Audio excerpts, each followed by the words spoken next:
The low cap's below $250 million. Quality assets that I think could, keyword is could, do well in the long term. If you want to make money in cryptocurrency, you have to buy assets like this to make a value return. I will drop some little nuggets throughout this video to help you, so please watch till the end. My name is Ash and welcome to the channel. If you're new around here, I would appreciate your support by pressing that like button. I want to start off by talking about risk management. I've already done 50 million market cap. I'm going to be doing this one, 250, then 500 and 1 billion. Please do not buy every single thing in the low end expecting to get rich, because the reality is, it's very unlikely. You must do your own research and you must have a balanced portfolio. If you don't have that, you're going to struggle. These videos though should give you a nice broad picture of where to put your money. If you're going to buy one of the lower ones, two of these ones, maybe three of the ones above in terms of the other situation, in terms of a little bit higher, less risk, but more chance of doing well because they're more established. They've got different kind of tokenomics and stuff. It will help you massively understand portfolio management. If you'd like to see more risk management content or personal kind of individual portfolio setups, check out my Patreon. It's only £10 a month. So disclaimer time, none of these are paid advertising. They are investments at the end of the day. They are risky, so please do your own research. I am not here to wipe your bum or hold your hand or whatever, so please make sure you understand that. Before we jump on the screen, I am going to be revealing something on Thursday which is absolutely brilliant, right? In terms of making your market kind of portfolio just get better and better in terms of being in the market and being out the market at the correct times. If you want to see this, I'm going to explain at the end of the video what it is, so please make sure you listen to the end because it is, in my opinion, a game changer. So let's go into the screen. Nice, easy, quick, condensed overviews of these projects. Let's start. Hello. Miss me? Good. Now let's get into it. Let's just crack on and go. Market is currently very, very bullish because of the narrative around banks and why Bitcoin was created and safety, safe haven, all that kind of juicy, lovely stuff. However, I still think, and I'm going to be the first to say this is not financial advice, but a lot of altcoins look tasty. A lot of them haven't moved yet. And at the end of the video, I'm going to explain some things to hopefully paint this picture for you. I know I'm going to get comments, go on, say it, go on, abuse me, do whatever. We're going to go lower, macros crap. Until it happens, right? We are fine at the moment. Do not invent things that have not happened yet. The main reason why I was bearish all of 2022 is what I'm going to show you at the end. So, if you're not interested in this bit, you can skip to the end, watch that bit. But if you watch the entire video, I'm going to drop some little nuggets here and there and everywhere, right? It's pretty good. First one, Moonbeam, Glimmer. Top of the pile, in my opinion. 245 million market cap. Still some emissions to handle, so do your research. For me, personally, it's like Ethereum 3.0. It is fast. It works with MetaMask and the entire virtual machine of Ethereum. It is cheap as well, i.e. to run, to send things. Let's be honest, Ethereum DeFi sucked. So this is much better in my view. I love it. I've always liked it. I think it's really, really good. Multi-chain is a huge thing, in my opinion. The ability to talk to Ethereum is a huge thing. It's just going to increase the network effect of, just everyone, everything, every business, every consumer, every trader, every participant in the market. The website is a little bit outdated. That's kind of obvious, but what they're building and looking at building, unbelievable. Realistically, when you're looking at like the token side of it and how it all kind of runs, it is pretty interesting in terms of the utility of it and all kinds of stuff with the relay chain and being able to connect to your MetaMask wallet and use both networks. It's absolutely fantastic. If you've never used it, I highly suggest you check it out and just give it a go. You'll be like, oh wow, that's pretty cool. Is this what Ethereum should be like? Yeah. So yeah, it's pretty cool. So I'm not going to go too deep on it, but if you're kind of sitting around and thinking, well, what's he on about?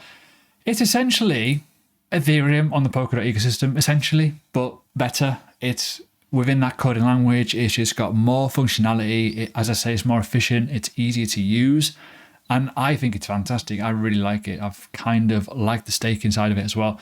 So it's really, really good. And you can see, in terms of all the information here, you can see here, like all the, this bit here. huge elements of how it would work. And the fact that this bit here is huge, like using existing oracles, bridges, wallets, and as I say, like being able to tap into MetaMask is like, whoa, what? Excuse me? How are you doing that? It's pretty good. So I do like it a lot. But yeah, there you go. Highly recommended. I actually hold it. Anyways, the next one is Ocean Protocol. Again, towards the top end. This has been around for a while, and I think this is under the radar. It has been on my list a few times to buy. I've not actually pulled the trigger on this one. However, when we're looking at this side of the market, data is huge. Data gets stolen all the time. Data gets sold all the time. Oh, it's a nightmare. But this has got a lot of things happen. But look at this. I mean, even here you got like funding in the side of it. You know, there's lots happening. On-ramp, off-ramp of data assets into DeFi. Huge ways to actually physically own your data and, most importantly, monetize it in the correct way. So there's a lot of things happening. There's also some AI stuff as well. This could be potentially happening too. But for me, it's got one of those kind of factors of a real interesting use case that is like a multi-billion-dollar industry that is literally bleeding every single day of our lives. It's unbelievably mental when you think about it. In terms of the Ocean token, it's an interesting token. Yes, it is an ERC20 token, so it's not perfect. It isn't perfect, and I'm not the biggest fan of ERC20 tokens, but the tokenomics of this isn't too shabby, right? Realistically, in terms of the usage and stuff. So there's a lot of things going for it. But for me, I do think long-term, with the world of how it is in terms of data and the, you know, the element around, obviously, you know, you can see a stake on data creation and buy and sell data. If you just look into how much is the data market worth, you'll get an idea. You'll get a very, very big idea of thinking, oh, okay, yeah, it's an interesting one to look at. Anyways, moving on to the next one is reserve rights. I get a lot of crap for this one, but nugget time. A project isn't often portrayed as a success or a failure given by its price. It depends on circumstance of why that price is there. Let me explain. This, out of all of these coins that I am featuring today, in my view, has the best use case, by far. It has the most obvious use case, and it's the most current use case. Let me explain. So, currency that should be stable. Right now, we've had a few depegs, a little bit of sketchiness, a little bit of, squeaky bum time, if you've been watching the markets, with certain things, right? If you go to the app here on register, left-hand side, nearly 2 million volume has gone through utilizing stable currencies. What? Yeah, I know. So you can see this RSV. RSV is going to get utilized across like a load of multiple ones. It's also going to get migrated to EUSD, right? This is real life scenario people across 3 to 4 different countries utilizing a currency because it's far too harsh in terms of the data economic climate that they're in for their inflation data. So you think about it. That's crazy. This is already getting used already. 12,415 transactions have just been going, buzzing around. It's already working, right? So why is this an interesting one? Because I think a lot of people don't like this because of when they originally bought it, right? It did have a big, massive run up, and look at where it is right now. If this doesn't breed utility, I don't know what will. Now, you can see the comment there, like, how can this kind of go happen? But the reality is, this has got massive amounts of money in it because of the transactional kind of worth of the value of the transactions. It's its own ecosystem, its own exchange, its own native token. You can stake it as well. Stakeholders will get more money by helping create the peg. So it's interesting, right? A lot of people don't like it. I know a lot of people don't like it. But I think, personally, not financial advice, this has, as I say, one of the best use cases around for crypto. This has that love story of marketing of like Disney World sort of situation where this is what cryptocurrency was designed to be. Away from the banks, away from inflation, allowing people to buy bread, buy milk, buy whatever, and not have to worry about it because it is utilizing the $1 peg that should always remain. Your money should always be worth the amount that you pay for it, because in these countries, that cost is just dribbling and bleeding every single day. Scary, right? But there you go. Next one, Origin Trail. VeChain competitor. A lot of good partnerships. It is now a substrate. 135 million market cap, right? Dilution of it, not too bad. The circulating supply, relatively good, in my opinion. I like this a lot. And most people know that I like VeChain. I like stuff like this. I like utility around the world of business. I think it's pretty interesting. Yes, it's under the radar, in my opinion, but I think if we're to talk about the future of how certain things like this can ultimately get utilized and used on a blockchain, they will.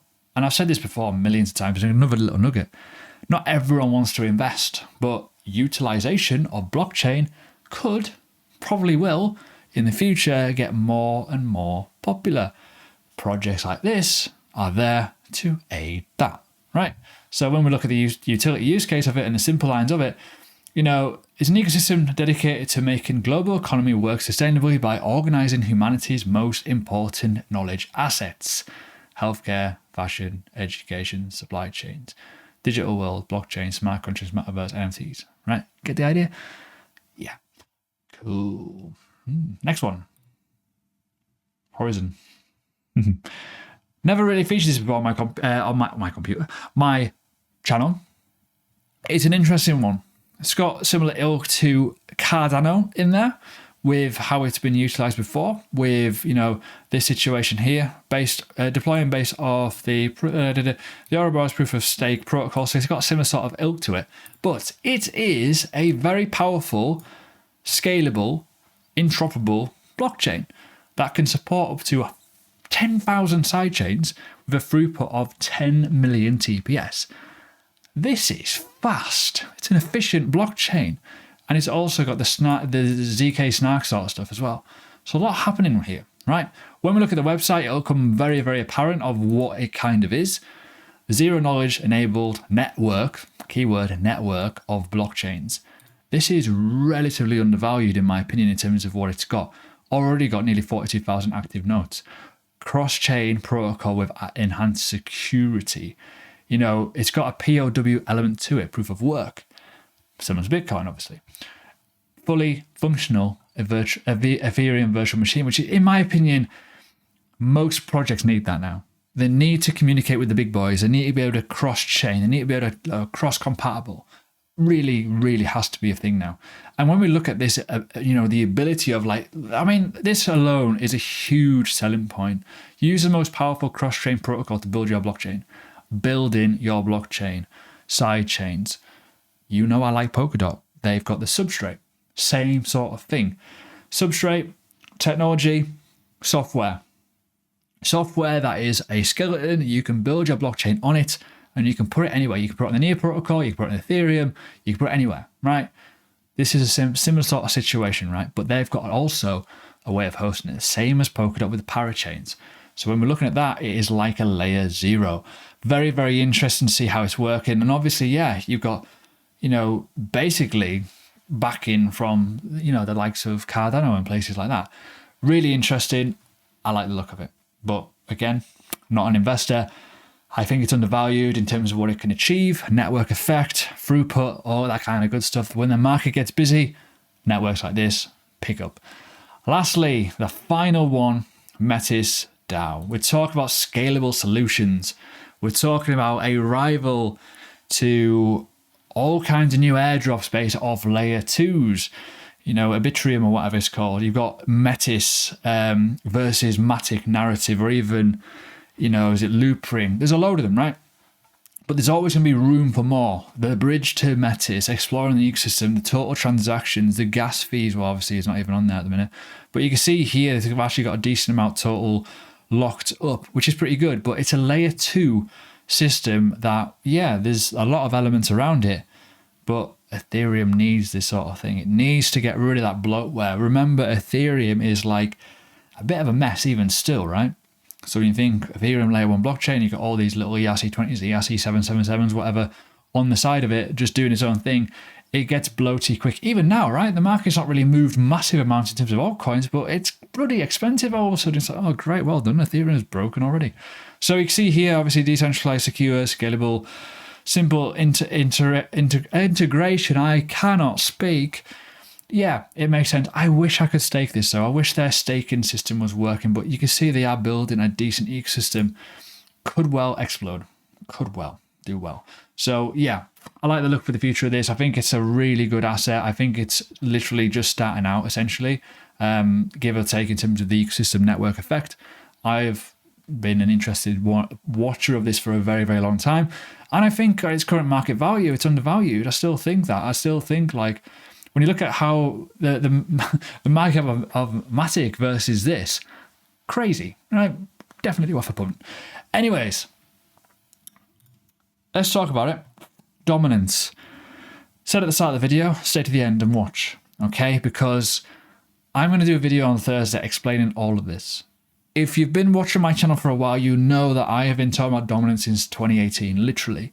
One of the first to talk about. I know there's other influencers that talk about it a lot more now, and they've got very popular over it. But for me, I started it, essentially, right? Which is annoying in some ways because I don't really get much recognition for it. Created an indicator based off it to make life easy. This toggles based off if you're on USD pairs, well, basically stable fiat pairs, if that makes sense, USDT, etc. It will also move over to the BTC pair, so you can see the BTC pair and also the Ethereum pair all in one pane, which will make life very, very easy for you to understand. As you know, the key rules of this is when it goes down, it's good for the market. When it's going up, it's bad for the market, right? Obvious, right? So what we're seeing here is how we've gone below the normal trend line and market has been pumping throughout the course of the year. Why was I so bearish over the course of 2022? Because we were just flying to the upside. And this is where, you were buying these opportunity levels, getting further away. But I will be doing a full video on how to use it. It's a free indicator. You can use it. Dominance is free to get. You just need to understand it. And honestly, it will change how you look at the market because it's the best thing to look at. Doesn't work for everything because it's all based off the individual asset itself, but the overall picture, zooming out and looking at it, thinking, hold on a minute, should I be in this or not? Have a little look at dominance. It's a great way to confirm it. Anyways, check out the playlist. It will help you. There will be more videos, obviously, at some point in the future. So if you come back and you're watching this again, you'll see more videos on that playlist.